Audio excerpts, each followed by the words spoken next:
The listing went live at 8 a.m. By 9 a.m., there were 11 offers. By noon, it was $47,000 over asking. You never even got to see it in person. That is not a story from 2021. That happened last week. In your city. On a house you could not afford anyway. You have done everything right. You saved. You got pre-approved. And the market still moved the goalposts. So here is the question nobody is asking you. What do you actually do now? The median home price in the United States is $420,000. The average first-time buyer needs to earn $127,000 a year to afford that comfortably. The median household income is $78,000. That gap is not closing, it is widening. And yet, every month, thousands of people are finding a way in. Not because they got lucky, because they stopped trying to buy the home they were told they were supposed to want and started thinking differently. There are 5 paths out of this, and one of them fits you. Path 1. House hacking. You are 28 years old. You have $35,000 saved.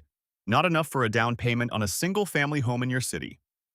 Not even close. But it is enough for a duplex. You buy a 2-unit property for $320,000. You put 3.5% down using an FHA loan. That is $11,200. Your total mortgage, taxes, and insurance comes to $2,100 a month. Your tenant in the other unit pays $1,400 a month. You are living in your own property for $700 a month. Less than your old rent. This is called house hacking. It is the oldest strategy in real estate and the one most people overlook because they are still searching for the white picket fence on a single-family street.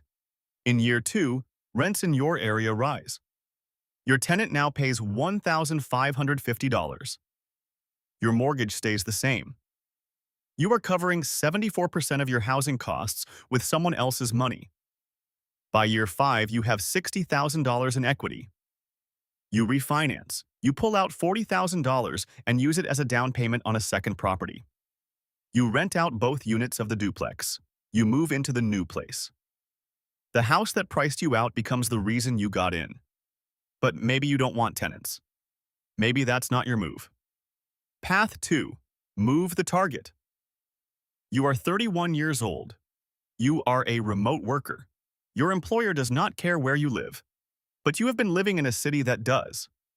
The median home in Austin, Texas is $520,000. In Cleveland, Ohio, it is $210,000. In Huntsville, Alabama, it is $290,000. Same job, same salary. 3 completely different financial realities. You make the move. You buy a 3-bedroom home in a mid-sized city for $235,000.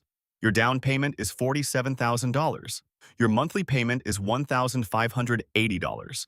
You were paying $2,200 a month in rent before. In your old city, you were priced out. In your new city, you are a homeowner with $400 a month back in your pocket. This is not giving up. This is arbitrage. The people who stay in expensive cities waiting for prices to fall are betting against a market that has never consistently moved in their favor. The people who move early are the ones building equity, while the others are still waiting.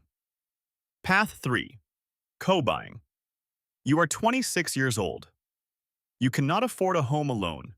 Neither can your best friend, but together you can.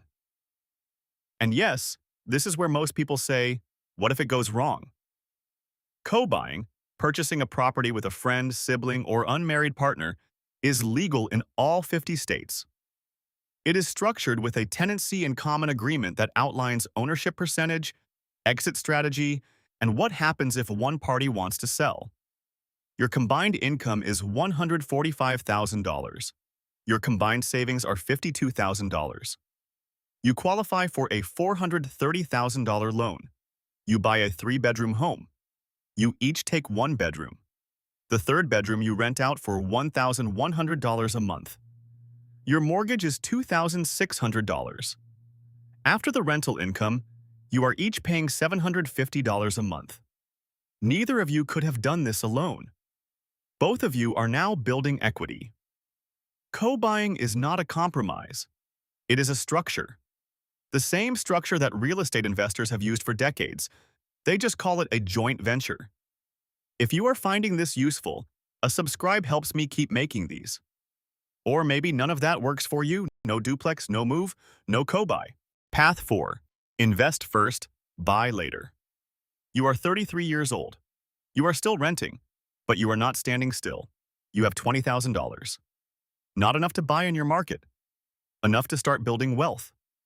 You put $10,000 into a real estate investment trust, a REIT. These are publicly traded funds that own apartment complexes, warehouses, commercial properties. They are required by law to distribute 90% of their taxable income as dividends. The average dividend yield on REITs over the last 20 years has been 4.3%. Your $10,000 generates $430 a year in passive income. You reinvest it. The other $10,000 goes into a high-yield savings account at 4.8% while your down payment accumulates. In 3 years, your REIT investment has grown to $14,200. Your savings account holds $11,500. You now have $25,700, and you have been compounding real estate wealth the entire time without owning a single brick. Most people believe renting means falling behind. That is only true if you do nothing with the money you are not spending on a down payment. The ones who arrive at homeownership with capital are not the ones who waited. They are the ones who invested while they waited. Path 5. Rebuild the timeline. You are 29 years old. You have $15,000. You are not ready to buy. The market is not ready for you either. And that is fine. The average first-time homebuyer in the United States is now 38 years old. That number has moved up 6 years in the last decade. You are not behind. You are inside a generational shift in how homeownership works. What you do in the next 3 years determines where you land. You pick one skill that raises your income. You save aggressively for 24 months. You research 2 or 3 markets where your salary goes further. You build your credit score above 740. You stay open on property type, a condo, a townhome. A duplex is not a consolation prize. It is an asset. When you do buy, you will not be buying out of desperation. You will be buying from a position you spent 3 years constructing. That is not being priced out. That is being patient with a strategy. The market did not price you out permanently. It priced out one version of the plan, the version that assumed home ownership looks one specific way, on one specific timeline, in one specific city. The people building real estate wealth right now are not waiting for prices to fall. They are the ones who change the plan without abandoning the goal. House hack. Move markets. Co-buy. Invest while you wait. Rebuild the timeline. 5 paths. 1 destination. The people who win in this market didn't wait for it to change. They changed how they play. If you have made it this far, you are exactly who this channel is for. A subscribe helps me keep making these.